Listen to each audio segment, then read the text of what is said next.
용감한 토크쇼 직설 시작합니다. 먼저 주식시장 상황 살펴보겠습니다. 이가람 캐스터가 전해드립니다. 이 시각 시황입니다. 오늘 코스피는 하락, 코스닥은 강보합으로 출발했습니다. 지수부터 살펴보시죠. 코스피 어제 또 반도체주 강세에 힘입어 사상 처음으로 4,450선을 돌파했죠. 현재는 1% 넘게 빠집니다. 4,411선에서 움직임 보이고 있습니다. 코스닥도 어제 3년 9개월 만에 종가 기준으로 950선을 기록했는데요. 현재 0.44% 내려갑니다. 953선 지나가고 있습니다. 수급 상황 살펴보시죠. 어제 유가증권 시장에서 외국인이 2조 원 넘게 순매수하며 이틀 연속 지수 상승을 견인했죠. 현재 외국인은 팔아내고 있습니다. 6,777억 원 순매도하고 있고요. 기관도 함께 560억 원 넘게 팔아내고 있습니다. 개인만 홀로 7천억 원 가까이 순매수하고 있습니다. 코스닥 수급 상황도 살펴보시죠. 어제 코스닥 시장에서는 외국인만 홀로 매도 우위를 보였는데 현재 외국인 또 팔아내고 있습니다. 994억 원 순매도하고 있고요. 기관도 2억 원 순매도합니다. 개인만 홀로 950억 원 순매수하고 있습니다. 시가총액 상위 종목들 살펴보시죠. 국내 반도체 투톱 어제까지 5거래일 연속 상승했습니다. 어제 사상 처음으로 13만 전자 돌파한 삼성전자, 현재는 3.55% 내려가고 있습니다. 현재 거래가 13만 3,200원입니다. SK하이닉스도 사상 최고가를 어제 또 경신을 했는데 현재 3% 넘게 빠지고 있습니다. 현재 거래가는 67만 5천 원입니다. LG에너지솔루션은 5거래일 만에 어제 반등에 성공했는데요. 현재도 반등 흐름 이어갑니다. 1.88% 올라가면서 37만 8,500원에 거래되고 있습니다. 삼성전자 우선주 3.92% 내려가고 있고요. 삼성바이오로직스는 0.18% 올라갑니다. 코스피 6위부터도 살펴보시죠. 현대차 CES에서 AI 로보틱스 전략을 공개했다는 소식이 전해졌죠. 현재 3.12% 올라가고 있습니다. HC현대중공업 3.31% 강세 보이고 있고요. SK스퀘어는 2.16% 내려가고 있습니다. 두산에너빌리티, 간밤 뉴욕 증시에서 원전주들이 두 자릿수 상승세를 보였는데요. 현재 0.72% 두산에너빌리티도 올라가고 있습니다. 지정학적 긴장감이 고조되면서 방산주도 어제 급등했죠. 간밤 뉴욕 증시에서도 방산주들이 강세를 보였는데 오늘 하나 에어로스페이스는 1% 가까이 빠지고 있습니다. 코스닥도 살펴보시죠. 어제 1위부터 10위까지 레인보우 로보틱스를 제외하고 모두 상승불을 켰는데요. 현재 알테오젠 0.11% 올라가고 있습니다. 반면 에코프로 형제들 지금 어제 7거래일 만에 반등에 성공했는데요. 현재도 상승하고 있습니다. 간밤 뉴욕 증시에서도 2차 전지주들 모두 올랐습니다. 에코프로 BM 2.54% 강세 보이고 있고요. 에코프로도 4.45% 올라가고 있습니다. 반면 ABL바이오 어제 8% 넘게 급등했는데 현재는 3.54% 하락 전환했습니다. 레인보우 로보틱스는 CES를 앞두고 어제 차익 실현 매물이 나오면서 하락 마감했는데 오늘도 지금 하락하고 있습니다. 4.72% 내려가고 있습니다. 코스닥 6위부터도 살펴보시죠. 현재 6위부터 10위까지 모두 하락불 켜고 있습니다. HLB 0.19% 약세 보이고 있고요. 리가켄바이오도 0.17% 내려가고 있습니다. 삼천당제약 0.59% 약세, 펩트론도 2% 가까이 빠집니다. 코오롱 티슈진도 1.81% 내림세 보입니다. 특징 종목 살펴보시죠. 피지컬 AI 상업화 흐름이 자동차와 부품주로 확산하고 있습니다. 실제 산업 현장을 보유한 현대차그룹이 피지컬 AI 상업화에 유리한 구조라는 분석이 계속해서 나오고 있는 상황에서 주가가 어제에 이어서 오늘도 오르고 있습니다.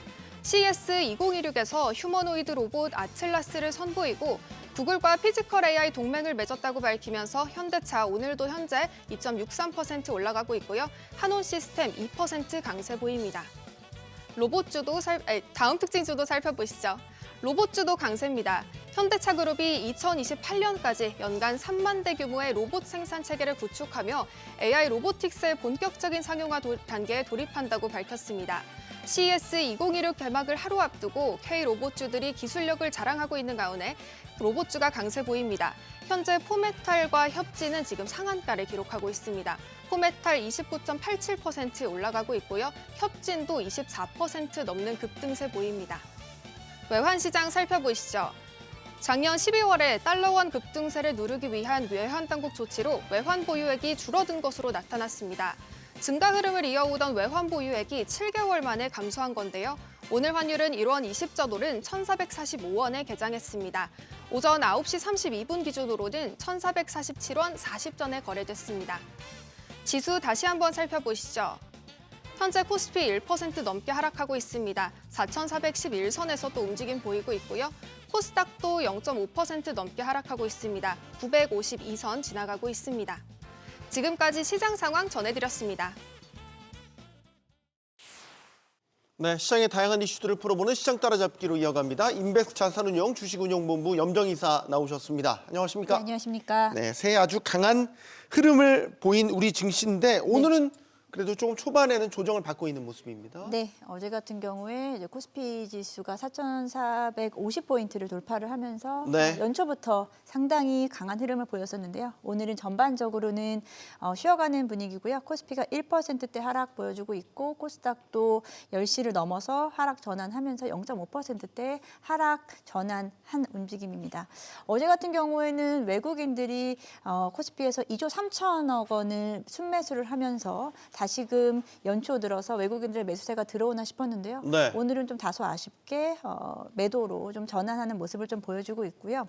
어제 같은 경우에는 코스피 시총 상위 종목들이 일제히 상승을 한 움직임이었고요. 오늘은 삼성전자와 하이닉스 중심으로 해서 일단 3%대 하락이 나오면서 단기적으로 삼성전자, 하이닉스에 대한 단기 차익 실현 매물이 좀 나오지 않았나라고 생각하고 있습니다. 네. 삼성전자는 이제 8일 목요일 잠정 실적 발표를 앞두고 실적치에 대한 기대치가 점점 상향되다 보니까 이에 따른 주가 상승이 좀 선반영됐다라는 시장의 분위기도 있고 단기적인 뭐 지수에 대한 부담감도 없지 않아 있기 때문에 네. 이런 부분에서 일단은 장 초반은 일단 좀 차익 실현 매물로 봐야 될 것 같고요.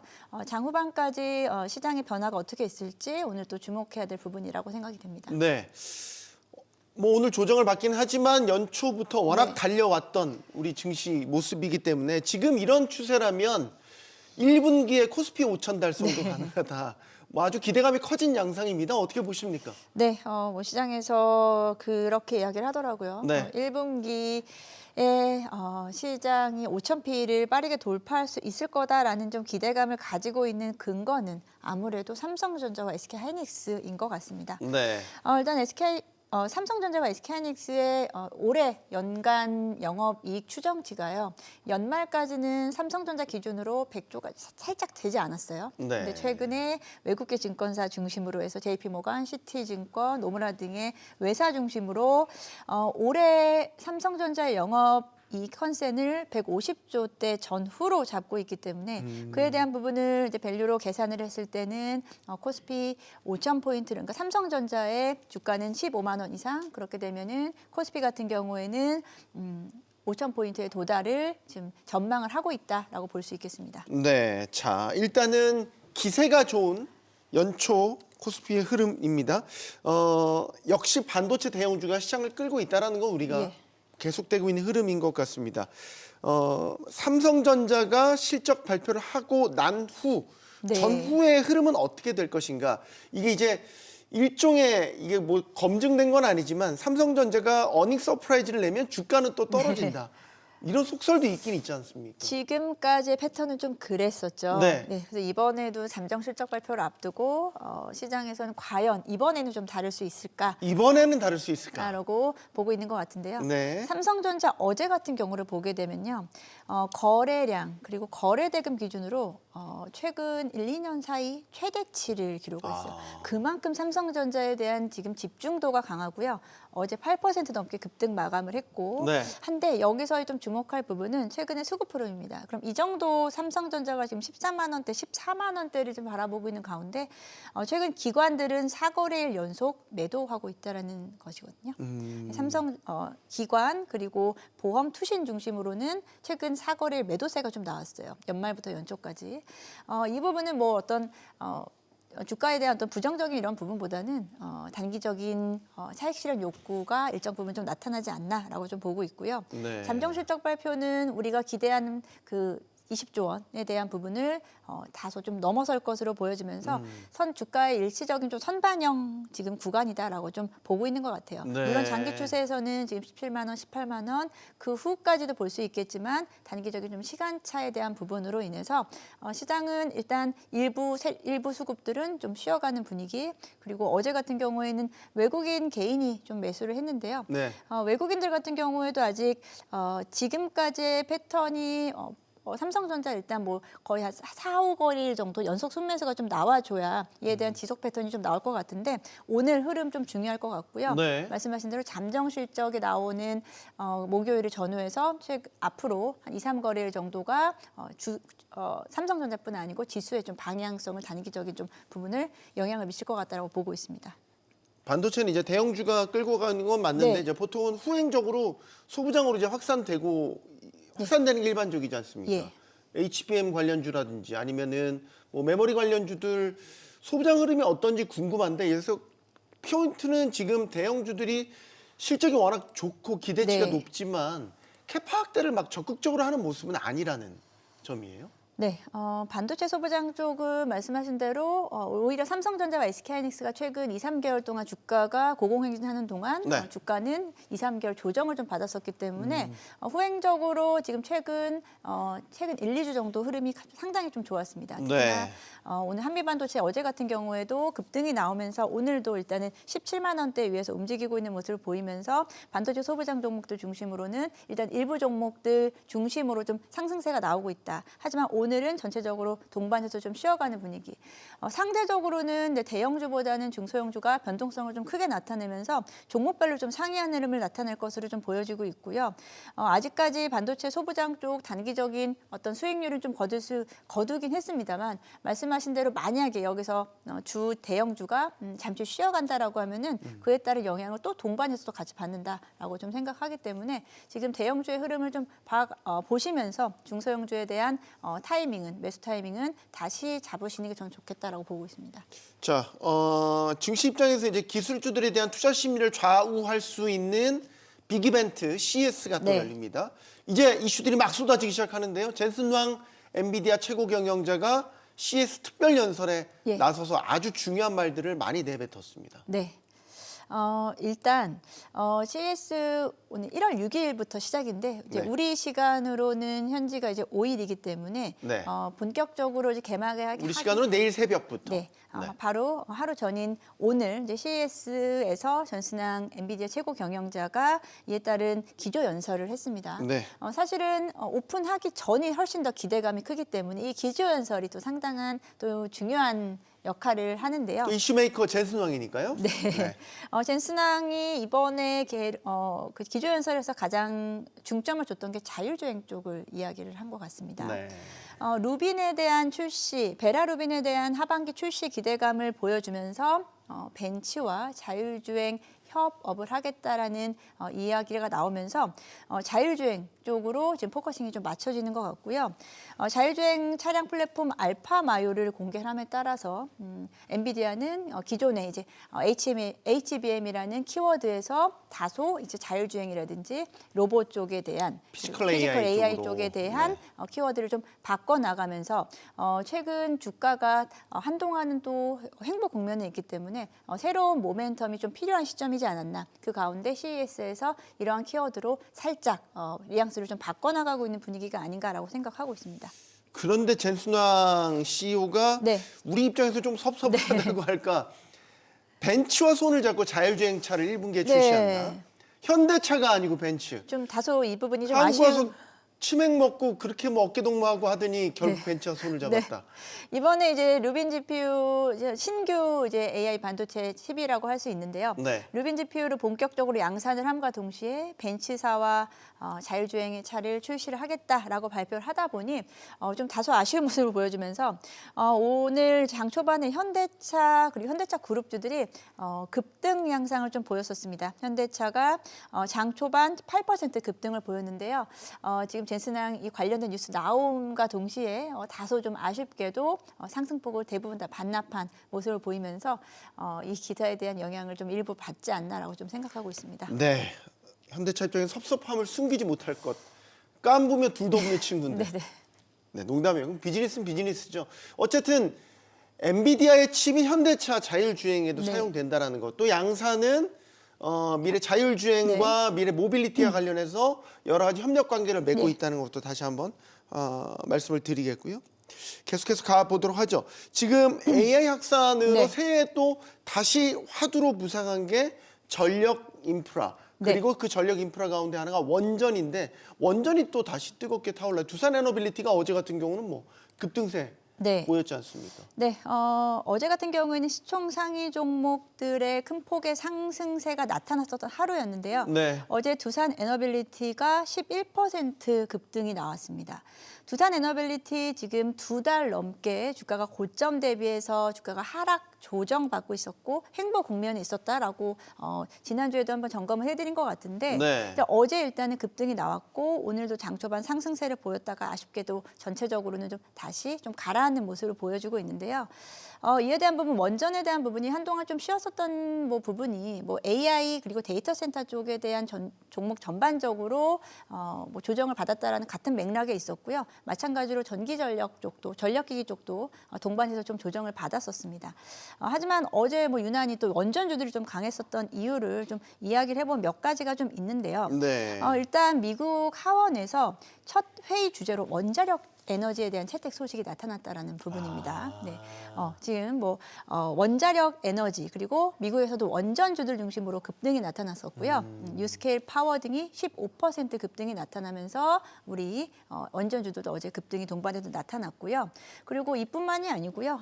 지금 민간 쪽에서 기업들 입장에서도 MS라든지 구글, 엔비디아 등도 에너지 확보에 대한 부분으로 핵 융합 부분에서 베팅을 했다. 결국은 원전이라는 부분도 그렇지만 소형 원전 그리고 SMR 쪽에 대한 적극적인 투자가 기업체 부분에서 나타나고 있다는 점에서 앞으로의 그 원전 그리고 원자력 발전에 대한 전반적인 산업 사이클도 지금 긍정적으로 나타날 수 있기 때문에 두산 에너빌리티 그간 좀 쉬었었던 구간에서 네. 큰 폭의 반등이 나왔다라고 해석하시면 될 것 같습니다. 알겠습니다. 자, 이재명 대통령은 네. 현재 중국을 국빈 방문 중에 있고 어제 시진핑 중국 국가주석과 정상회담을 가졌습니다. 정상회담에서 한중 경제 협력에 대한 기대감도 상당히 커져 네. 있습니다. 실제 다양한 MOU라든지 양국 간 경제 협력 안건들이 체결이 되기도 했습니다. 이런 부분들은 증시에 단기적으로 혹은 중장기적으로 계속 반영될 여지가 있다고 보시는지요? 네, 일단은 1월 4일부터 이제 방중 일정이 시작됐고요. 어제 같은 경우에 한중 정상회담을 통해서 MOU 체결권이라든지 전반적인 이제 교류의 이야기들이 나왔었는데요.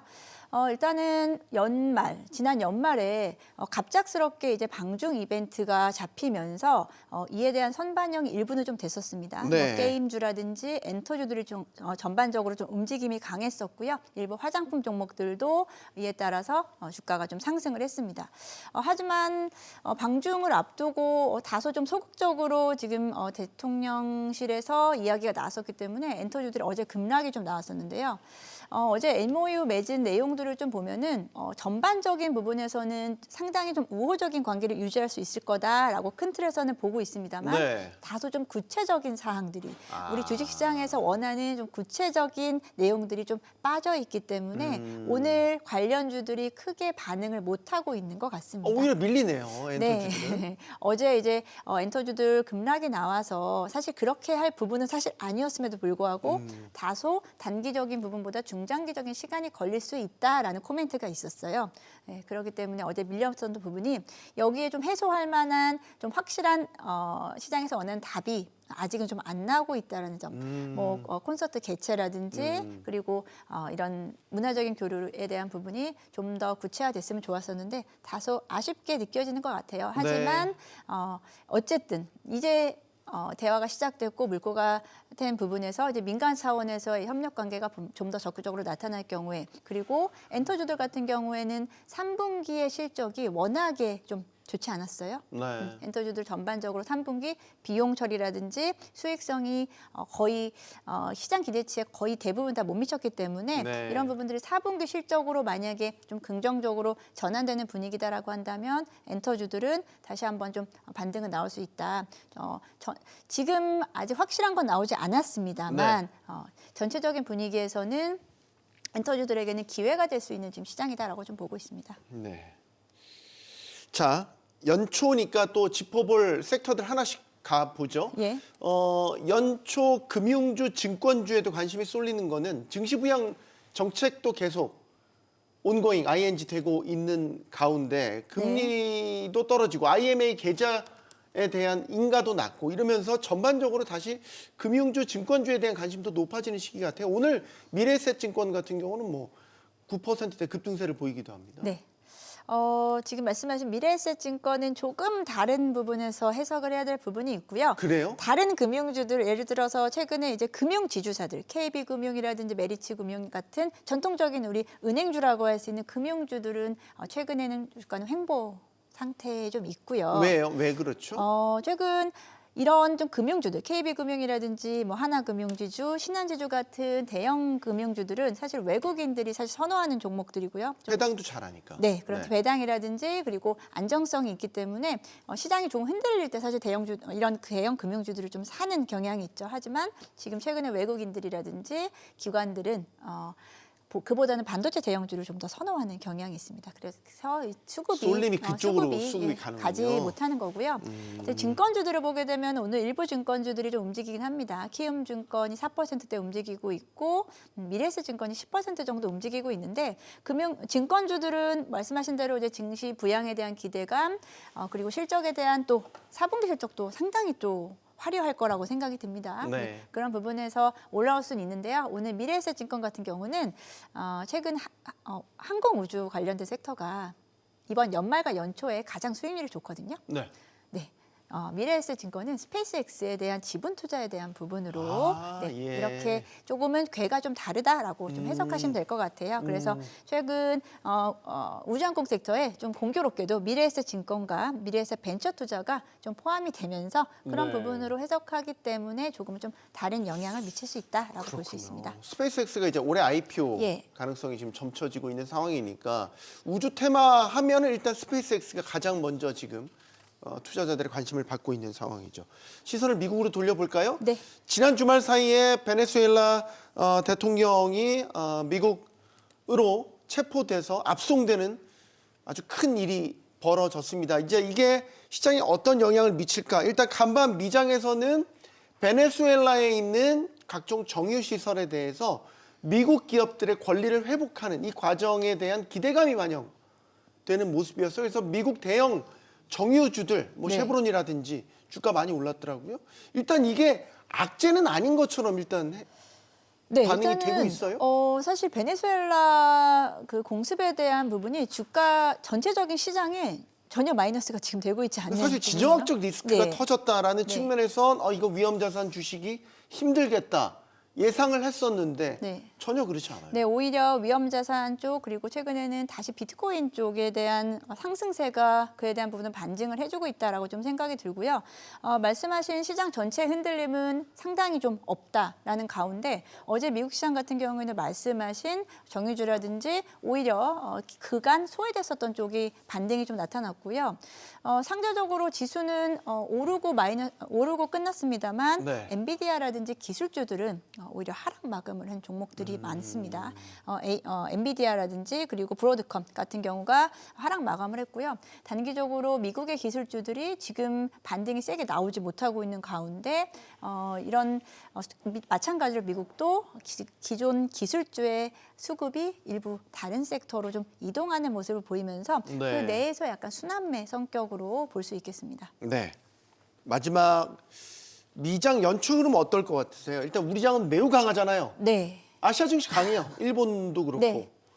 미장은 아직까지 판단을 잘 못하겠어요. 1월 FOMC도 지금 예정돼 있는데 네. 나온 지표들은 아직까지는 어떤 방향성을 뚜렷하게 드러내지는 않는 것 같고. 네, 사실 미장은 아직까지 방향성을 드러내지 않았습니다. 말씀하신 대로. 근데 상대적으로 우리 시장은 연초부터 상당히 강했고요. 불기둥이죠, 우리는. 네.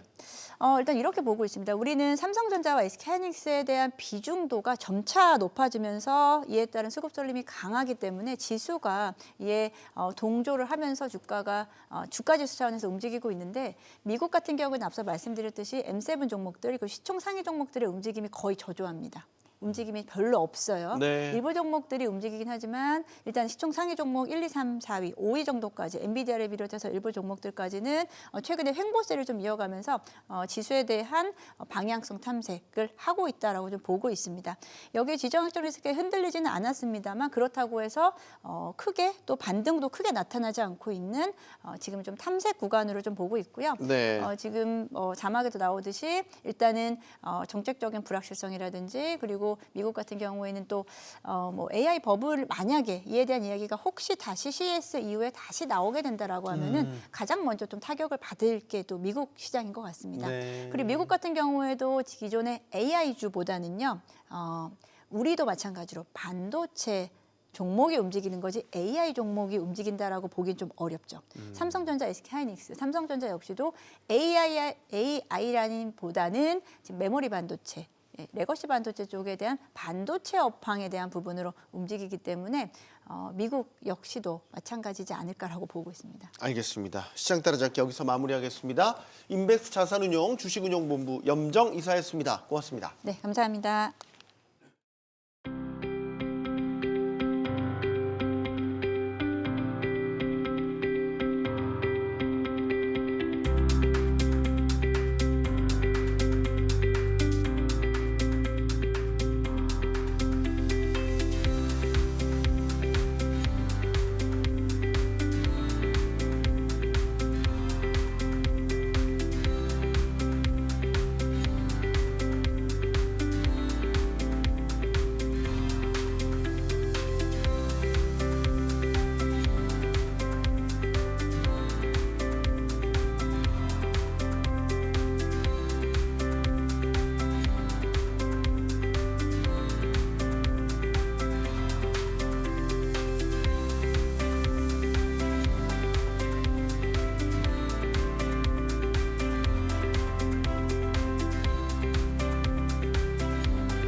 집권 2년 차에 접어든 이재명 정부 앞에 처리해야 할 노동 정책들이 숙제처럼 쌓여 있습니다.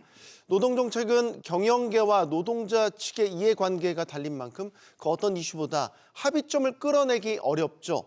하지만 또 우리 사회는 이미 저출산, 고령화 사회로 접어들었고 저성장의 늪에 빠질 수 있다는 우려도 커지고 있습니다.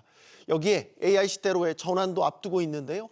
자, 그런 변화들 속에서 이재명 대통령이 6대 핵심 분야 구조개혁 가운데 하나로 노동개혁을 내세웠죠. 불편하고 어렵지만 노사가 윈윈할 수 있는 방법을 찾을 수 있을지 지금부터 이야기 나눠보겠습니다. 오늘 함께해 주실 분들 소개해드리겠습니다. 김태기 전 중앙노동위원회 위원장 나오셨고요. 또 경제사회노동위원회 대매협력실장을 역임한 이시욱 서울지방노동위원회 공익위원 나오셨습니다. 안녕하십니까? 네, 안녕하세요. 안녕하십니까? 네, 용감한 토크쇼 직설은 SBS 비즈 뉴스 앱과 유튜브에서 실시간으로 시청하실 수 있습니다. 자, 이재명 대통령은 노동자 출신의 대통령이면서 또 실용주의를 전면에 내세웠습니다. 취임 첫 해를 보냈습니다. 노동계, 경영계 관련한 민감한 이슈들, 법안 등 정책들 짧은 기간에 참 많이 나왔던 것 같습니다. 첫 해 평가를 좀 해주신다면 어떤 의견이신지 일단 우리 김대희 위원장님 네. 먼저 의견 듣겠습니다. 뭐 노사관계의 대변화를 일으킬 뭐 그런 굴절 일들이 많았고요. 그게 대해서 노동계는 기대, 경영계는 불안, 뭐 그렇게 교차하는 뭐 그런 지점 아닌가 생각합니다. 뭐 노란봉투법이 대표적인 네. 이슈라고 볼 수 있겠죠. 그렇죠. 일단은 위원님께도 좀 듣겠습니다. 첫 해 평가를 좀 내려주신다면 뭔 잘했고 뭘 못했다. 이건 좀 아쉬웠다. 이런 부분들을 좀 말씀해 주셨으면 좋겠습니다. 저는 일단 이 탄핵이라는 이 국가적으로 좀 불행한 사태 속에서 일단 국정을 신속하게 안정시켰다 하는 데 대해서 평가를 하고 싶고요. 경영계 입장에서는 미래 먹거리 관련된 반도체 또 인공지능 AI 같은 그런 주요한 부분들을 국정 과제로 삼아서 안정성을 줬다. 그래서 기업들이 투자 환경을 마련해 줬다는데 좀 합격점을 주고 싶고, 노동계는 뭐 말할 것도 없이 그전 정부, 지난 정부에서 법과 원칙에 의한 그런 통제 대상으로 이렇게 보다가 지금은 국정의 한 주요 파트너로서 이렇게 인정받지 않았나 하는 그런 이렇게 경영계, 노동계 모두에 대해서 합격점을 주고 싶습니다. 네. 자, 노란봉투법 이야기부터 해 보겠습니다. 뭐 원청과 하청, 노동계와 경영계의 그동안 관계에 일대 변화를 일으킬 아주 큰 법이 국회를 통과했고 이제 올해부터 시행을 앞두고 있습니다. 후속 조치들도 이제 계속해서 이어질 것으로 보입니다. 일단 노란봉투법에 대해서 현장에 적용했었을 때에 어떤 그 혼란이 일어날 수 있나 이런 부분들에 대해서 우려도 좀 많은 것 같아요. 이 부분을 먼저 좀 짚어볼까요? 이 원청 사업주를 대상으로 네, 하청 노조가 단체 교섭 요구를 할 수 있죠. 할 수 있어요. 네. 그리고 또 쟁행위도 할 수 있고요. 그러니까 사실은 이제 그런 게 이제 법으로 이렇게 되다 보니까 좀 경영계는 극도로 지금 불안해합니다.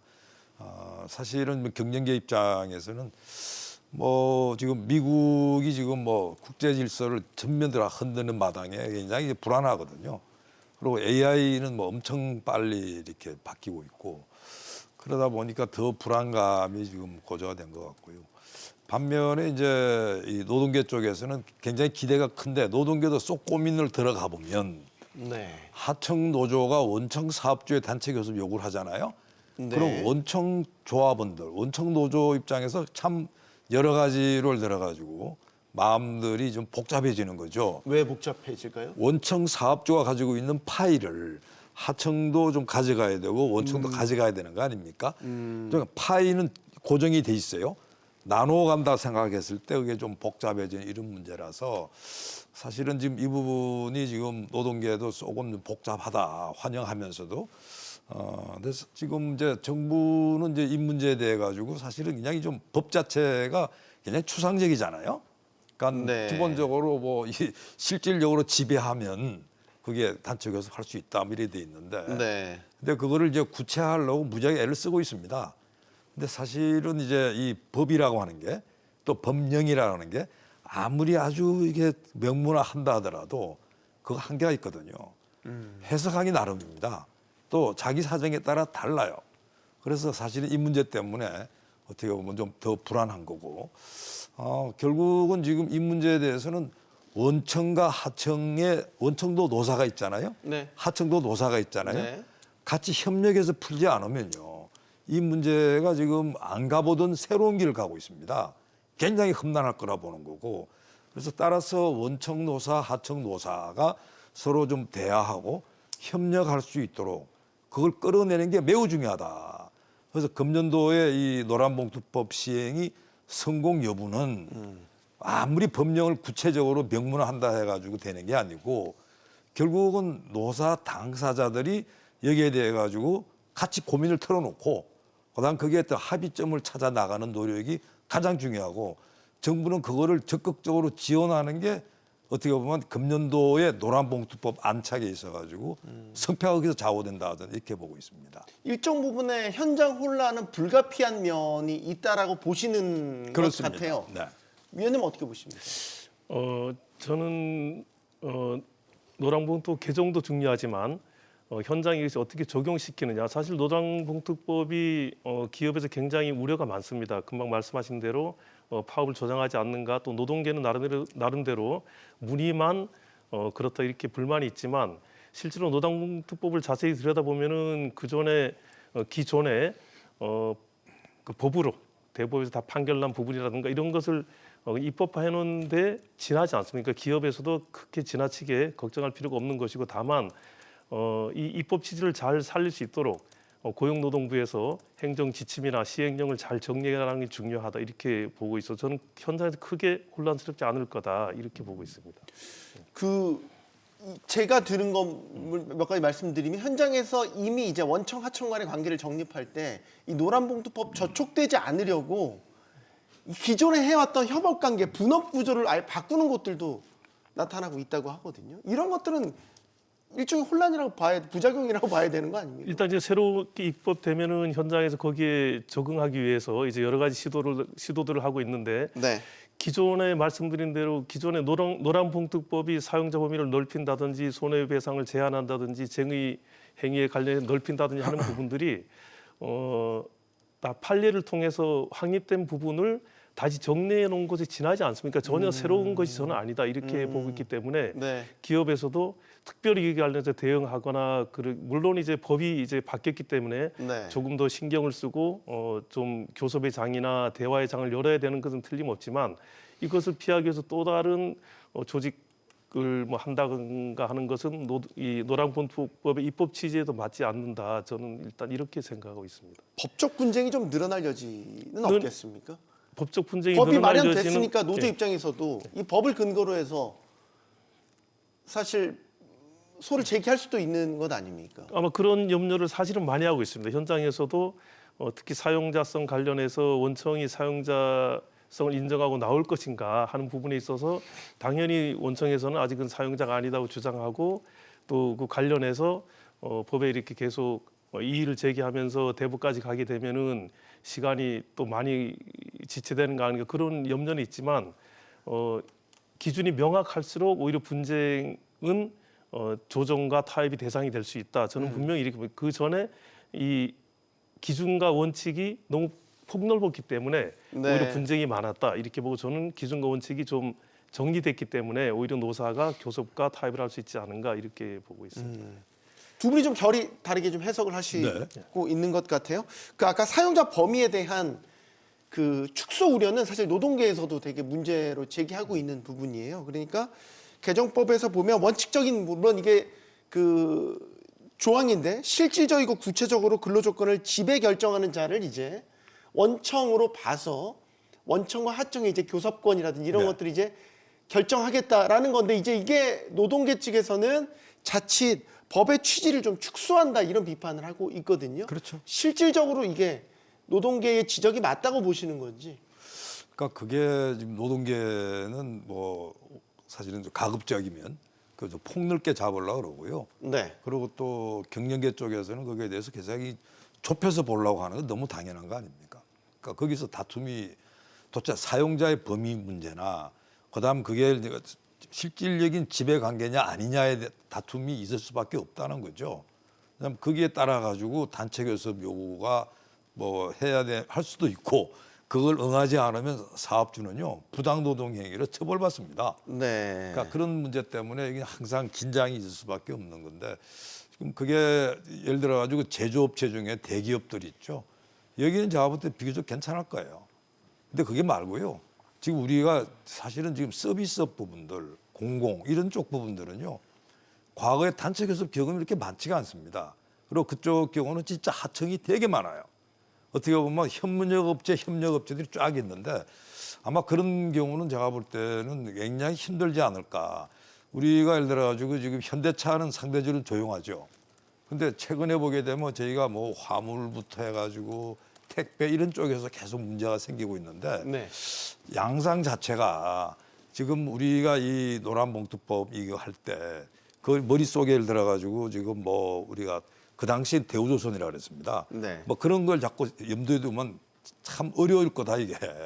업종 자체가 다른 업종이고 노동조합의 경험 자체가 굉장히 일천한 데가 많을 거라 보는 거예요. 네. 오랫동안 이 노동조합과의 어떤 이런 일들이 있었던 데는 그나마 제가 볼 때는 아까 이시욱 의원님 말씀대로 뭐 넘어갈 수 있겠지만 그게 아닌데 이런 데는 굉장히 클 거고 그다음에 특히 이제 이런 경험이 많은 데는요.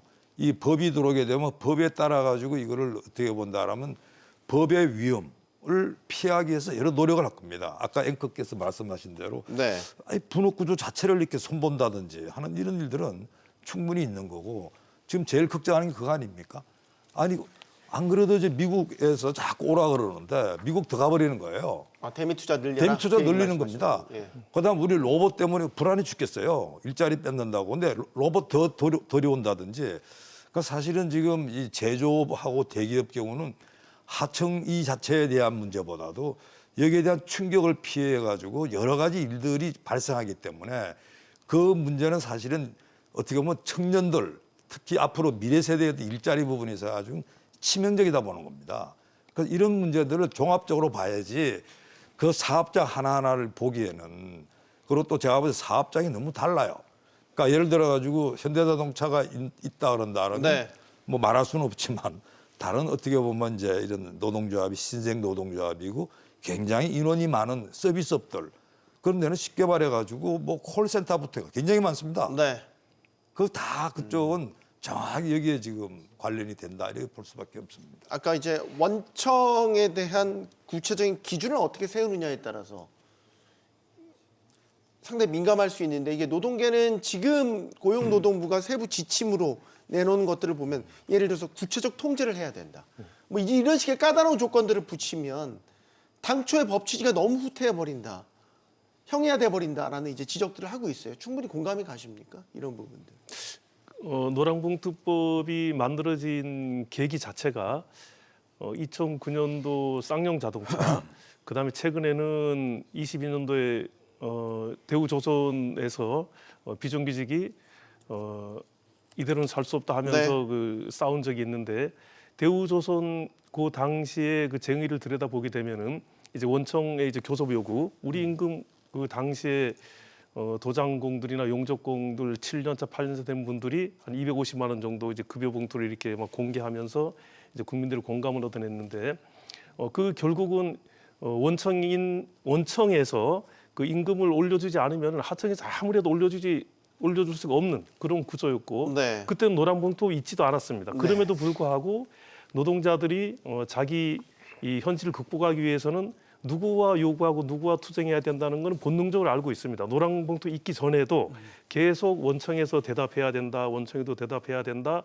을들끼리 싸움을 붙이면 안 된다 해서 대우조선에서 큰 싸움이 있어서 사회적인 큰 비용을 치른 적이 있고 손배가압류 문제도 마찬가지로 이번에 노란봉투 입법됐습니다만 대우조선에서 그렇게 그 노사 간의 분규가 있었고 결국은 원청이 딱 1대1로 교섭하진 않았지만은 원청이 개입해서 풀어진 바가 있습니다. 그러나 또 손배가압류 문제 관련해서는 그 당시에 집행부 5명에 대해서 470억인가 이렇게 또 손해배상을 청구한 바가 있습니다. 그래서 노란봉투법이 지금 있어서 오히려 이런 이제 분규가 저는 좀 더 정리될 거다. 여태까지는 책임 소재가 모호하고 원청이 어디까지 나와야 되는지 또 어디까지 손해배상을 해야 되는지 약간 애매한 부분이 있었지만 네. 지금은 좀 더 명확해졌다. 그러나 현장에 안착되기까지는 이제 수많은 또 다툼과 또 판례와 또 고용노동부의 행정 지침과 행정 해석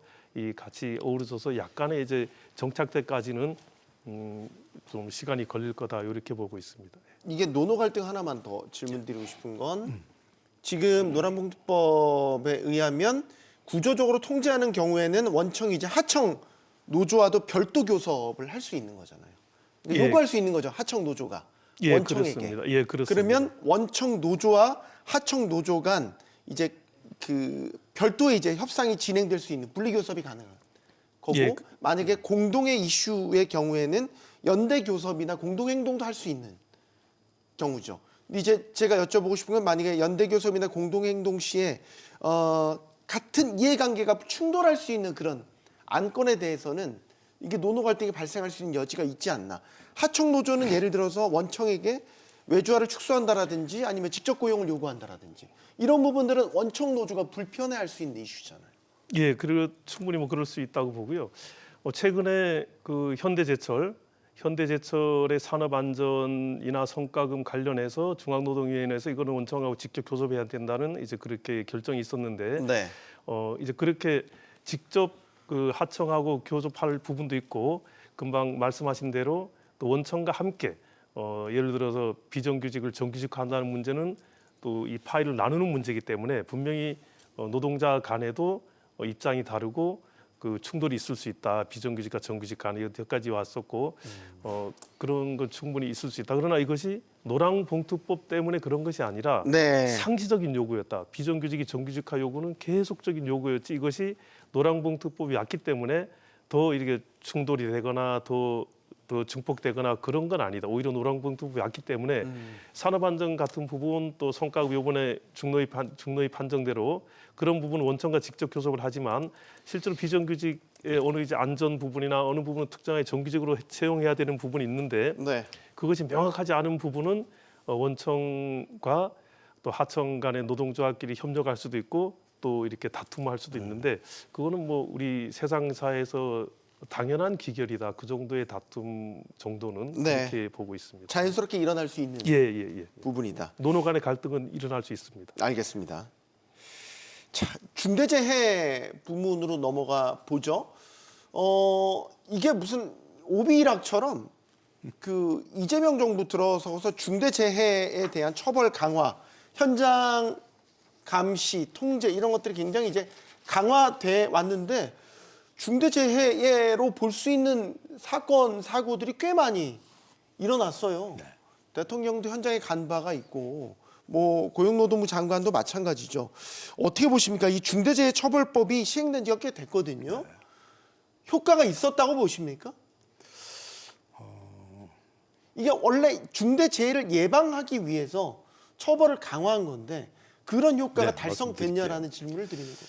참 이게 어려운 문제인데요.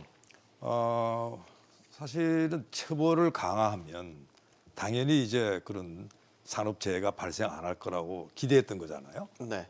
근데 그게 그렇게 명확하지가 않아요. 그렇지가 않아요. 우리가 지금 뭔가 지금 잘못 생각하는 게 우리가 법을 가지고 사람 마음을 바꿀 수 있다고 생각합니다. 근데 문제는 법이 어떻게 작용하냐면 사람들한테 겁을 줘요.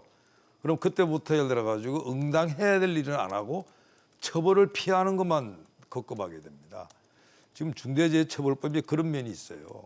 그러다 보니 사실은 이 산업 안전을 위해서 예방 일을 좀 더 해야 되는데 그쪽은 사실은 소홀히 하고 어쨌든 간에 이게 사건이 나게 되면 빨리 이게 처리하고 아니면 어떤 그게 좀 처벌을 약화시키는 이런 쪽에 더 신경을 쓰게 지금 만드는 이런 면이 있다. 근데 그게 지금 우리만 그런 게 아니에요. 다른 나라에도 이 생각 안 한 적이 없습니다. 네.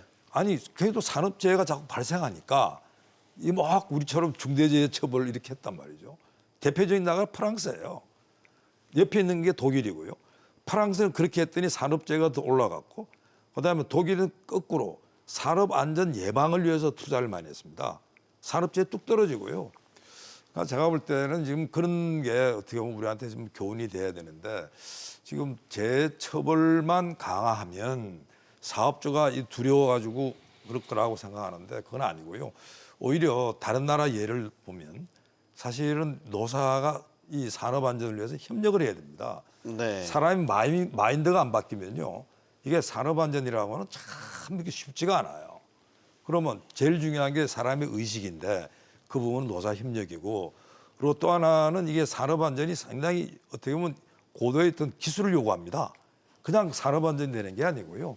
그게 관련돼 가지고는 쉽게 말해 가지고 산업 안전에 대한 시설 점검부터 해 가지고 여러 가지 일들이 사실은 그 나름대로 스킬이 필요한데 네. 그게 돼 가지고 저희는 지금 임금 체계가요. 어떻게 되냐 그러면 다른 나라는 산업 안전 담당자라면 월급이 되게 셉니다. 근데 우리는 월급 똑같이 줘요. 그러다 보니까 그게 어떻게 보면 일들이 좀 뭐랄까 회사에서 제대로 존중 못 받고 있고 그다음에 위험한 업무 있죠. 그 위험한 업무는 다 외주 줘버리려고 그래요. 그러니까 외주를 받는 사람은 누군가요? 제대로 훈련받지도 않은 사람이 외주 받아가 들어옵니다. 그러니까 자꾸 악순환이 생기거든요. 그럼 제가 볼 때는 좀 위험한 업무하는 사람한테는 급여 좀 많이 줘야 돼. 그래야 제가 볼 때는 외주 안 줍니다. 그러니까 이런 문제를 종합적으로 봐야지 처벌만 계속 해가지고는 좀 한계가 있지 않을까 생각합니다. 네, 위원님 어떻게 보십니까? 그 중대재해처벌법 시행된 이후에 산업재해가 줄었다든지 뭐 그렇게 의미 있는 통계를 아직 저는 보지는 못했지만 네. 획기적으로 줄지 않았다. 뭐 이렇게 대부분의 대체적인 평가인 것 같고요. 그러나 여태까지 산업재해가 나면은 개인의 책임, 개인이 안전 수칙을 위반했거나 개인이 부주의하거나 이렇게 했었는데 지금은 중대재해처벌법 생기고 난 이후에 네. 이것은 기업의 구조적인 문제다. 또 경영의 한 축으로, 경영의 한 책임으로 기존에는 기업 경영자들이 비용이나 이익이나 신경 쓰다가 최근에는 산업안전 관련해 직접 보고를 많이 받고 있다는 그런 현장의 얘기가 있어서 네. 그런 이제 그런 과정상에 있다 이렇게 보고 아까 우리 존경하는 우리 김태기 위원장님 말씀하신 대로 이것은 결국은 마음이 중요합니다. 마음을 어떻게 움직이느냐 노사 간에 정말 건강과 안전, 생명을 위해서 어떻게 움직이느냐 가장 중요한데 포항에 가면은 그 조선내화라는 이 업체를 얘기해서 괜찮은 조선내화라는 그 회사가 있는데 거기는 노동 산업 안전 관련한 산업 안전 결국은 비용입니다. 결국은 네. 돈입니다. 네네. 인력을 어떻게 더 배치할 것인지, 어떻게 장비를 어떻게 할 것인지 거기는 아마 그 대부분의 고난과 비용과 인력을 노동조합이 이렇게 하도록 노사간에 그렇게 돼 있어서 노사간에 특별히 무슨 임금이나 근로조건 가지고 다툼할 일이 없어요. 웬만큼 이제 그 대기업이나 웬만한 데는 그 돼 있기 때문에 노동조합이 주로 산업안전 관련해서 위험 요소를 제거하고 또 얘기하면 이제 회사가 전적으로 이렇게 보장해 준 그렇게 돼서 저도 우리 김태기 위원장님 말씀하신 대로 마음이 중요하다. 어떻게 정말 이 안전과 이 건강과 생명에 대한 노사 간에 그게 중요하다. 지금은 이제 그런 과정이고 지금 아직까지 중대재해처벌법을 처벌을 강화해서 이게 산업 안전이 줄었다. 그런 의미 있는 통계는 저는 아직 못 본 것 같습니다. 네. 지금 이게 5인 미만 사업장 같은 게 아주 조그만 사업장에는 적용 안 되고 있잖아요. 그럼 그런 조그만 소규모 사업장으로도 확대될 필요가 있다고 보세요. 이거 위원님께 먼저. 지금 5인 미만 사업장이 사실은 뭐 산업안전뿐만 아니라 법에 사각지대에 있습니다. 사각지대예요. 금기법 네. 적용도 벗어나 있고 또 대부분의 산업체는 300인 이상 사업장 이런 정규직이 근무하는 그런 것보다도 대부분 5인 미만이나 중소형제 아니면은 대기업들도 사고 나는 것을 자세히 들여다보면은 대부분 대기업의 하청에서 사고가 많이 납니다. 그래서 저는 5인 미만 사업장이 전면적으로 적용하거나 이 중대재해처벌법 바로 이렇게 해서 처벌 위주로 가는 것은 좋지 않다 이렇게 보고 다만 행정적인 5인 미만 사업장은 워낙 열악하니까 행정적인 지원이나 아까 말씀드린 대로 결국 산업안전은 뭐 돈일 수밖에 없습니다. 돈일 수밖에 없어서 정부에서 지원하고 교육하고 또 계도하고 이것을 같이 해야지 5인 미만 사업장 안 그래도 어려운 노동자들 사업주도 어렵고 노동자도 어려운 데인데 처벌 위주로 가서는 좋지 않다 이렇게 보고 있습니다. 단계적으로 좀 갔으면 좋겠다 그렇게 보고 있습니다. 네. 이게 이제 현실과 이상의 괴리인 거잖아요. 네. 그러니까 사고가 많이 나는 지역이 5인 미만 사업장인데 5인 미만 사업장에 중대재해처벌법을 적용을 하게 되면 과연 중대재해처벌법에서 요구하는 그 기준과 안전 기준과 이런 것들을 현실적으로 영세한 사업장들이 맞출 수 있겠냐? 되게 현실적인 고민인 거잖아요. 그래서 뭐 우리가 산재 사고 나면요 대부분 다 이제 하청받은 그런 업체에서 나니까 이제 우리가 이 5인 이하 이야기를 하는데요. 사실은 이 산재 사고랑 기업 규모 관련성은 작습니다. 업종 관련이 커요. 특히 건설업 같은 경우가 이제 대표적인 경우인데 제가 볼 때는 이 산업 안전을 진짜 원한다 그러면 그 위험 업무를 원청회사가 하청에 넘기면 안 되는 거 아닌가요? 자체적으로 해야 되는 거 아닌가요? 네. 다른 나라 다 그렇게 합니다. 그러니까 우리는 계속 처벌 때리면요 피하려고 그러는데 지금 하청 간 거거든요. 네. 그러니까 예를 들어 가지고 미국 가서 보게 되면요 이런 어떻게 위험 업무 하는 데가 5인이 하는데 엄두를 못 냅니다. 굉장히 숙련된 노동자들이 일을 해요. 위험 업무는. 그 하청을 준다 하더라도 그 하청을 받는 업체가 굉장히 큰 업체입니다. 네. 그러니까 그 업체는 말 그대로 안전을 담보할 만한 그런 전문적인 업체. 전문 업체죠. 네. 그럼 우리가 지금 발상을 바꿔야지 이게 한 업체가 모든 걸 다 해야 되고 그다음 그 업체가 예를 들어 가지고 위험하고 법에 걸릴 만한 거는 다 넘기고 뭐 이런 일들은 좀 안 하면 좋겠다. 네. 그러니까 어떻게 보면 우리가 이 문제는 발상의 전환을 하지 않으면 우리가 이 산업안전 문제는 계속 이 모양일 거고 5인 이하에 대해 가지고는 제가 볼 때는 우리가 사실은 좀 문제가 있어요. 네. 근로기준법이요. 어려운 사람 도와주라는 겁니다. 그럼 당연히 5인 이하도 해줘야 되는데 근로기준법이요. 체제 조건이 아니고 일종의 그게 앞으로 뭐 우리 근로조건을 결정하는데 견인차이기 때문에 너무 높아 수준이. 그래서 제가 볼 때는 모든 노동자들한테 적용될 수 있는 기본법이 필요하지 않을까 생각을 합니다. 알겠습니다. 올해 또 노동계의 큰 현안, 변화가 될 수 있는 부분이 정년 연장입니다. 현재 60세인 정년을 65세로 연장을 하는데 연장하는 방식, 속도 이런 것들에 대해서 지금 논의가 진행 중입니다. 최초안이라고 할까요? 는 나오긴 나왔죠. 근데 말들이 참 많습니다. 정년 연장을 하는 이제 속도를 좀 차이를 둬서 몇 가지 안들을 제시를 했는데 경영계에서 요구하고 있는 거는 예를 들어 퇴직 후 재고용인데 이런 것들도 담지 못하고 있다. 아직까지는 좀 설익은 방안이 아닌가라는 생각도 들고요. 일단 정년 연장에 대한 기본적인 입장 어떻게 보시는지 의견 듣겠습니다. 위원님. 저는 논의를 정년을 어떻게 연장할 것인가, 법적으로 할 것인가, 고용을 할 것인가 이렇게 들어가기 전에 좀 더 근본적인 얘기를 좀 해봤으면 좋겠어요. 네. 우리 인간은 몇 세부터 몇 세까지 일을 해야 하는가, 또 정년 연장이 나오게 된 이유가 무엇인지, 정년 연장 우리 위원장님 김태기 위원장 혹시 OECD 국가 중에서 공적연금하고 정년하고 차이가 있는 나라가 있습니까? 대부분 맞춰놨죠. 없습니다. 우리나라는 차이 있어요. 우리나라에 네.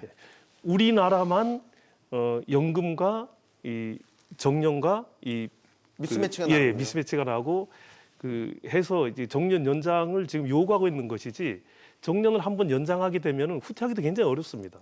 그러니까 노동계에서 정년을 연장하고자 하는 이유를 잘 들여다보고 대책을 세우지 않고 그냥 정년을 65세로 하는 것이 좋다, 고용을 연장할 이 논의에 들어가는 순간 우리는 계속 이제 헛바퀴를 돌 수밖에 없는.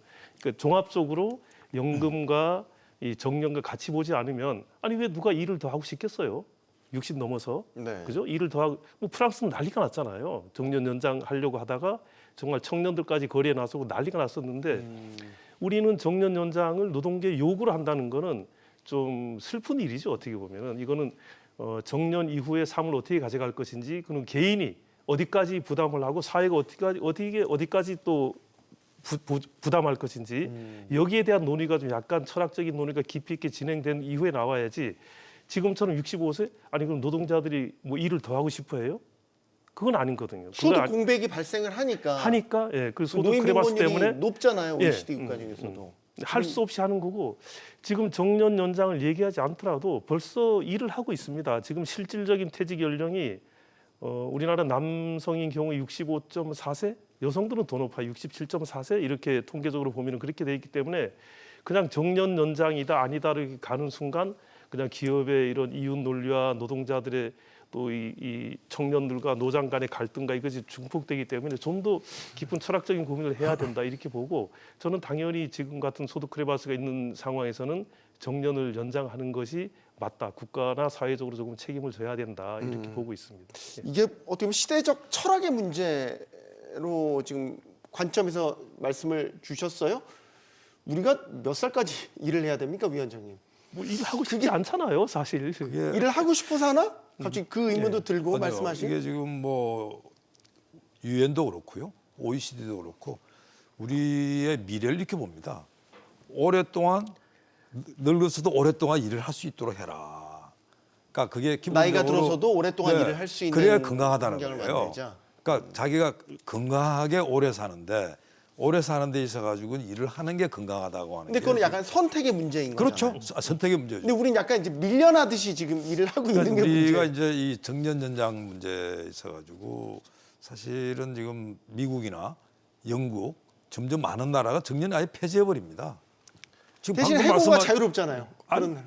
아니 그건 뭐 그 다른 이야기죠. 네. 왜냐하면 정년이랑 강제로 해서 떠나라는 거거든요. 네. 법으로 정년을 만드는 거는 65세 떠나세요, 60세 떠나세요 아닙니까? 네. 그러니까 그런 부분들은 사실은 연령 차별에 딱 걸립니다.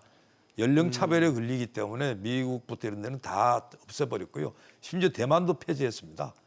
그다음에 독일 같은 경우는 한꺼번에 폐지가 안 되니까 75세로 늦춘다든지. 그러니까 제가 볼 때는 정년 연장에 대해 가지고는 뭐 두말 나위도 없어요. 필요하다는 거. 근데 사실은 이 문제가 정년 연장하는 그 순간 이게 청년들 일자리는 그냥 이거는 앞으로 더 볼 것도 없다 하는 이런 분위기거든요. 왜냐하면 이게 정년이라는 게 혜택받는 데가 어디겠습니까? 주로 대기업이랑 공공기관들이에요. 네. 근데 문제는 청년들은 거기 가서 일하고 싶어. 그럼 그게 정년이 되면 실제로 TO가 없으니까 청년들은 못 간다고 하는 이런 부분들이라서 지금 대기업이나 공공기관 아닌 데는요. 이 정년이 의미가 없는 게 보통 우리가 노동시장에서 은퇴하는 연령이 우리나라 통계가요. 71세입니다. 이미. 네. 세계에서 가장 오랫동안 일해요. 그러니까 이미 정년이란 의미가 없어. 그건 대부분 어떤 데냐라면 대기업도 아니고 공공기관도 아닌 대부분의 이런 부분들은 이미 제가 볼 때는 정년 자체가 의미가 없는 거고 현재 이 정년에 관련돼 가지고 문제가 되는 거는 대기업 공공기업을 둘러싼 세대 간의 갈등이다. 뭐 이렇게 보시면 될 것 같습니다. 소위 말해서 양질의 좋은 일자리를 그렇죠. 한계가 있고 정해져 있는데 이걸 이제 정년 연장을 했었을 경우에 기존의 기성세대들이 더 오랜 시간 점유를 하고 있다. 그리고 청년층에게는 이거는 못 돌아가지 않냐. 이게 청년층의 지금 현실적인 고민과 반발이거든요. 그게 이제 말씀하신 대로 대기업이나 또 공공기관 같은 경우에는 일면 합당할 수가 있습니다. 왜냐하면 총액인건비라는 것이 있기 때문에 네. 한 사람이 빠져 한 사람이 들어가는 그런 구조로 보면 그렇지만은 노동량 총량의 오류라는 게 있습니다. 그 전에 그 마찬가지로 노동량 총량에 대한 그 확신을 가지고 이제 계속 고령자들이 노동시장에 오래 있기 때문에 청년들이 진입을 못한다. 이런 것 때문에 이제 계속 은퇴를 조장하거나 또 이익을 주거나 해서 그렇게 해왔는데 1994년도 OECD에서 이 고용자를 폐기했어요. 이게 국가 전체로 보게 되면은 고령자가 빠지는 것과 청년과 아무 상관이 없다 이렇게 해서 OECD 폐기한 거고 말씀하신 대로 어느 특정한 부분 공공이라든지 대기업이라든지 그런 부분에는 분명히 있지만 국가적인 총량으로 봤을 때 꼭 이것이 노장 간에 서로 일자리가 다퉈야 된다. 그거는 벌써 OECD에서도 폐기된 그런 이론이다. 저는 이렇게 보고 있기 때문에 그 폐기된 이유는 우린 왜 이렇게 이거를 놓질 못하고 계속해서 이거 가지고 갑론을박을 저는 벌이는 거죠? 이렇게 보고 있습니다. 우리나라는 이제 모든 이 노사 간의 문제는 입법 아니면 현장의 교섭인데 현장의 교섭은 개별 기업 간의 교섭입니다. 개별 기업 간의 교섭이고 산업별로 교섭하거나 크게 교섭하거나 이런 것이 없고 그렇게 기업별로 교섭하다 보니까 예를 들면 현대자동차처럼 교섭력이 있는 노동조합과 네. 또 자금적 여유와 또 이런 정보를 가진 회사와 이렇게 교섭을 하다 보니까 그런 이제 뭐 몇 명이 그 베이비 부모가 빠져야 들어올 거 아니냐 이런 논란이 되는데 네. 아까 또 말씀하셨지만 지금 실제로 정년을 가는 인구가 17%라는 겁니다. 근로자 중에서 나머지는 정년을 못 가요. 못 가고 희망퇴직이나 뭐 하죠. 희망퇴직도 예. 하고 미리 그만두기도 하고 하여튼 그런 와중에서 이것은 국가적 차원에서 전체적으로 봤을 경우에는 노장 간에 다툴 일이 아니다. 저는 이렇게 보고 있습니다. 이건 정책적으로 어디에 투자하고 어디에 집중할 것인가 이 문제를 가지고 해야지 또 지금 한참 일할 수 있는 베이비부모가 빠지면서 청년들은 저출산 문제로 해서 청년들은 진입을 잘 못하고 있고 이래서 오히려 아까 얘기한 정년 연장이 가능한 구조도 되지 않나 이렇게 제가 보고 조금 있습니다. 보충 설명드려야 될 것 예. 같은데요. 그러니까 정년을 연장을 하거나 정년을 폐지한 나라들이 경험이 있을 거 아닙니까? 네. 일본 정년 연장했어요. 네. 미국은 아예 정년 폐지를 해버렸습니다. 근데 거기는 청년 일자리 문제 전혀 없었어요. 그러니까 보니까 미국은 어떻게 했냐 그런다면 아예 예를 들어 청년 일자리라고 하는 거는 새로운 기술, 새로운 지식이 필요한 거죠. 그러니까 그쪽에 예를 들어가지고 창업을 할 수 있도록 그냥 왕창 문을 열어버립니다. 그러니까 이런 말 들어가지고 규제의 대폭적인 완화죠. 그래가지고 미국 경우는 사실은 정년 폐지 이후에 굉장히 노동시장이 위태로울 거라고 생각했는데 전혀 예상과 달리 청년들이 막 그냥 어떻게 보면 그 회사를 몇 개를 놓고 고민하는 이런 일이 벌어졌고요. 그다음 일본도 똑같습니다. 일본도 정년 연장했을 때 야 이거 어떡하지? 근데 일본은 어떻게 했냐란다 그러면 우선은 이 문제에 대해 가지고 콘센서스를 모은 겁니다. 야 그래도 우리 청년들에 대해 가지고 청년들을 저렇게 놀고 뭐 이렇게 할 수 없지 않냐? 비정규직 할 수 없잖아. 그때 노사가 협력을 합니다. 그러니까 우리로 따지게 되면 노총이죠. 노총부터 나서 가지고 우리의 아이들이 이렇게 놀거나 우리의 아이들이 비정규직 되게는 할 수 없다. 이런 컨센서스 하에서 기본적으로 이 어떻게 보면 청년 일자리를 만들기 위해서 노사가 노력하는. 그러니까 일종의 일본은 노사 협력형이라 할까요? 그다음 미국 경우에는 이런 이 정년 연장 문제에 대해 가지고 이런 아주 규제를 혁파해 가지고 창업을 촉진하는. 지금 우리는 제가 볼 때는 그런 방향이 보이질 않는다. 방향이 뭐 이런 이야기 좀 드려야 될 것 같습니다.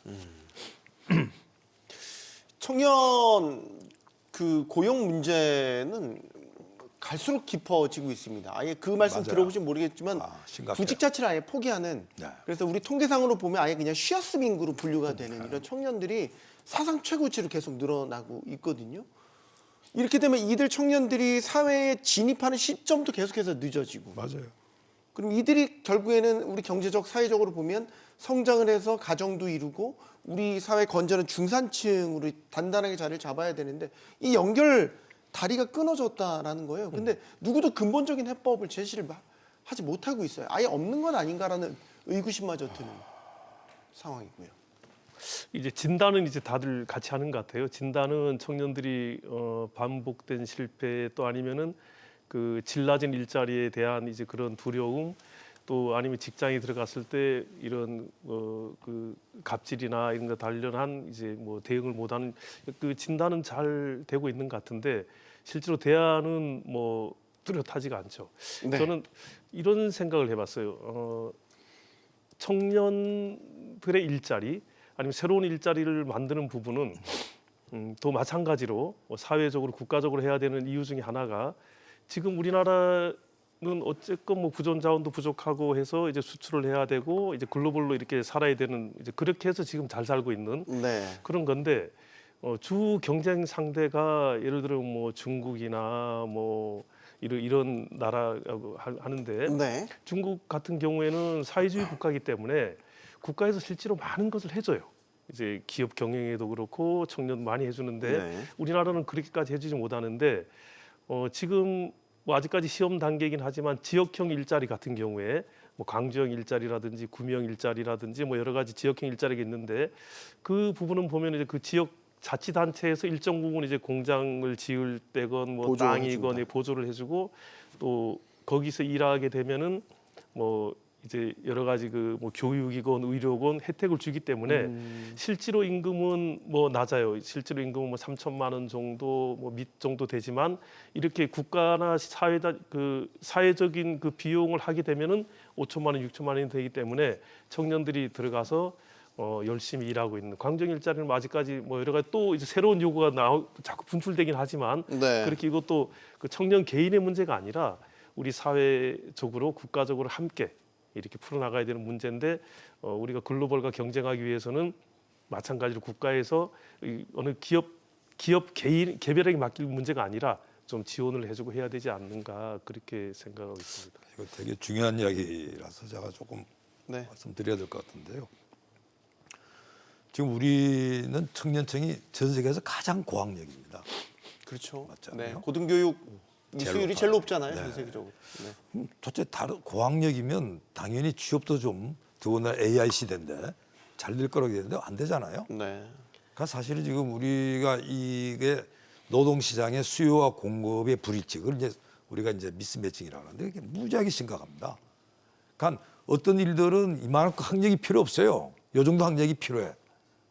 안 맞는 거예요. 전공이 또 안 맞습니다. 근데 공급은 이만한 교육을 받은 사람들만 계속 쏟아져 나오니까. 그렇죠. 또 전공이 또 안 맞아. 그러니까 요즘에 AI 시대가 되어 그게 필요한 인력은 없어서 지금 난리예요. 근데 그게 공급이 안 돼. 네. 그러니까 사실은 이제 노동시장에서 수요와 공급, 이제 기업과 그다음에 이제 학교 교육이죠. 이쪽에 들어가지고 연계가 하나도 없어요. 완전히 단절돼 있습니다. 아마 우리나라만큼 이렇게 심각한 데 없을걸요. 아까 제가 일본 말씀드렸죠. 네. 미국 말씀드렸죠. 그 나라 청년 실업 문제는 이거 없어요. 왜 없을까요? 진짜 기업과 그다음 학교가 밀접하게 움직입니다. 그러니까 예를 들어 가지고 옛날에 우리도 그랬었어요. 혹시 대학 다닐 때 4학년쯤 되게 되면 뭐 기업체에서 와가지고 설명회 하면서 네, 우리 기업 오라고. 그랬죠. 네, 설명했죠. 예. 그리고 고등학교 이제 요즘 뭘로 보면 특성화고등학교잖아요. 그쪽에 예를 들어 가지고 아예 3학년 때부터 해가지고 가서 해서 왔다 갔다 하면서 일하는 친구들. 우리도 그럴 때는 청년 문제가 없었습니다. 지금 완전히 담을 쌓아버린 거예요. 그러니까 예를 들어 가지고 고등학생이 실습하러 가면 실습하는 것도 되게 어렵게 돼 있습니다. 이거 왜 이렇게 됐냐 이거죠. 아니 그래서 아까 왜? 말씀드린 게 우리가 이제 이 정부가 말이죠. 어떻게 보면 각 부처 이기주의, 부처 할거주의가 아주 거기에다 도달해 있다. 청년 일자리 문제는요. 말 그대로 범정부가 똘똘 뭉쳐서 해도 꼭 해야 되고요.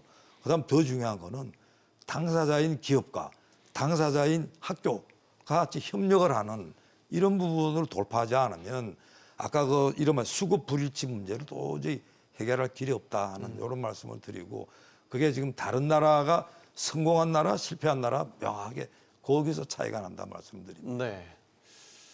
자, 지금 쿠팡의 고객 정보 그 유출 사태가 일파만파로 확산되고 있죠.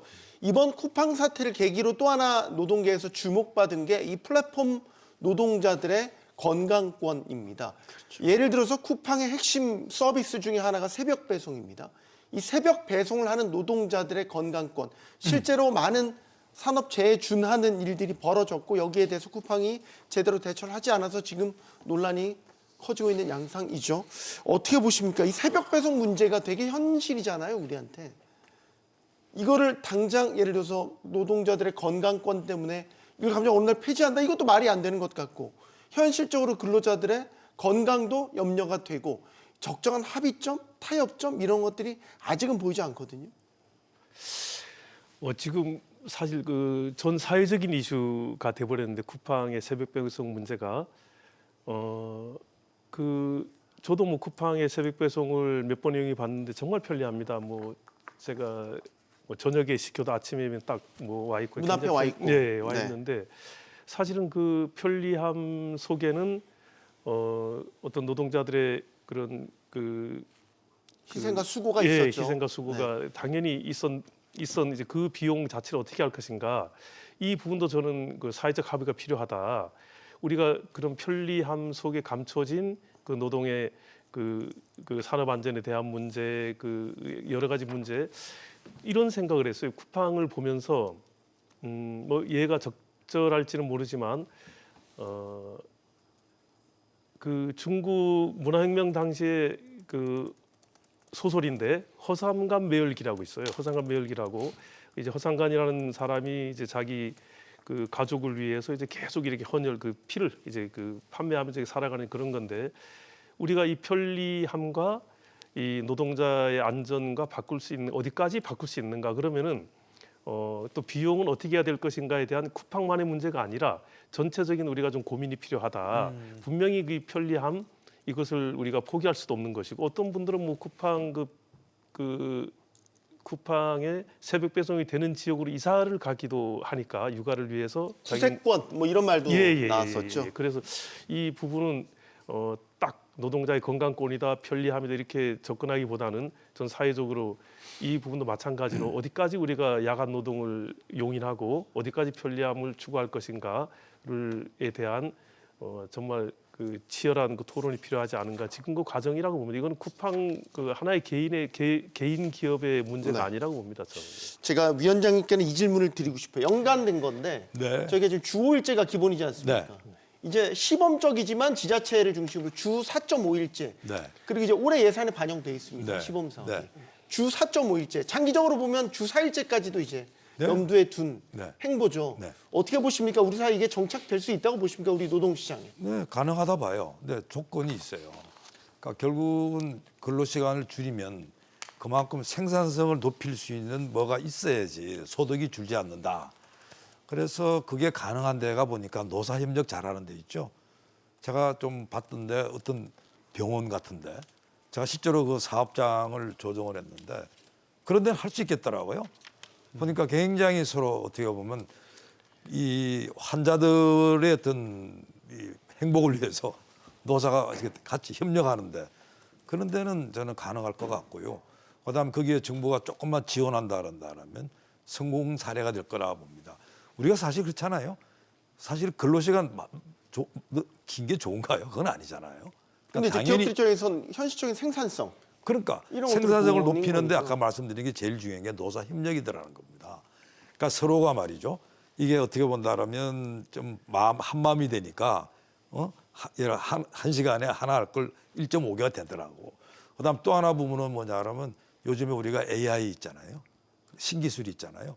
그거 도입이 훨씬 빨라집니다. 그러니까 어떻게 본다라면 좀 뭐랄까 이 단순 반복적인 시간 소모하는 일 그건 다 넘겨버려. 근데 그게요 기본적으로 노사 협력이 안 되면 신규를 쓸 수가 없어요. 그래서 제가 볼 때는 이 근로시간 줄이는 부분들이 이번 4.5일제를 시범 사업하는데 그 시범 사업이 앞으로 더 이상 정부가 국가가 나서 가지고 근로시간 줄여 이런 모델이 아니고 당사자들이 지속적으로 근로시간을 줄여나가는 모델로 가면 좋겠다. 그게 정말 다른 나라 다 그렇게 합니다. 어느 나라가 계속 정부가 말이죠. 근로시간 법정 근로시간 줄여가지고 근로시간 줄이는 이런 정책 쓰는 나라는 없다 이런 말씀드립니다. 알겠습니다. 노랑봉투법 또 주 4일제 도입, AI 확산 이런 기술의 진보 또 법과 제도의 변화 속에 노동시장은 격변기를 맞이할 것으로 보입니다. 역사적 전환점이 될 수도 있는 2026년 노사정이 미래를 내다보는 결정을 내려야 할 것 같습니다. 토론 마치겠습니다. 여기는 모든 경제가 모이는 SBS 비즈입니다. 시청해주신 여러분 고맙습니다.